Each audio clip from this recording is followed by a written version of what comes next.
मला एवढी सगळी कोथिंबीर कोणी आणि कशी दिलेली आहे ते तर तुम्हाला पुढे शेअर करणारच आहे, पण त्याआधी म्हटलं की चला यांनी जी सकाळी सकाळी स्वच्छता मोहीम चालू केलेली आहे ती तुमच्यासोबत शेअर करावी। आता खूप दिवस झाला आमचं चाललेलं की पार्किंग स्वच्छ करून घ्यायचे आहे, पण ते काय होत नव्हतं आणि आज यांनी सकाळी सकाळीच लवकर मनावर घेतलं की मी पार्किंग स्वच्छ करून राहणारच, म्हणून त्यांनी पटकन पाईप लावून घेतला आणि पटकन स्वच्छ असं पार्किंग साफ करून घेतलं। ब्रशनी घासू घासू त्यांनी पार्किंग साफ करून घेतलं, कारण लवकरच पार्किंगमध्ये एक नवीन मेंबर येणार आहे।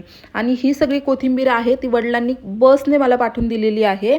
आता घरचीच कोथिंबीर आहे आणि आई वडील जे काही करतात ते आपल्याला कमीच पडतं। असं खूप वेळा झालंय की आई वडील मला खूप सारा असं बसने पाठवून देतात। पटकन कोथिंबीर साफ करून घेतली, त्याचबरोबर दूध आणि कोथिंबीरच्या वड्या पण आईने करून पाठवलेल्या होत्या। आता वेदूला थोडंसं राखी मेकिंगचं सामान पाहिजे होतं म्हणून तिला बाहेर घेऊन गेले, त्याचबरोबर मी माझ्यासाठी आणि त्यांच्यासाठी थोडीशी शॉपिंग करून घेतली। त्यांच्यासाठी 2-3 शर्ट आणि माझ्यासाठी ही साडी मी घेतली। त्याचबरोबर घरी आल्याच्या नंतर पटकन वड्या कापून घेतल्या आणि तळून घेतल्या। मस्त अशा क्रिप्सी वड्या झालेल्या होत्या। आईने खरंच खूप मस्त कोथिंबीरीच्या वड्या करून दिलेल्या होत्या। फर्स्ट कोथिंबीरीची वडी त्यांना खायला दिली आणि खरंच खूपच क्रिप्सी बनलेल्या होत्या। व्हिडिओ कसा वाटला नक्की कमेंटमध्ये सांगा।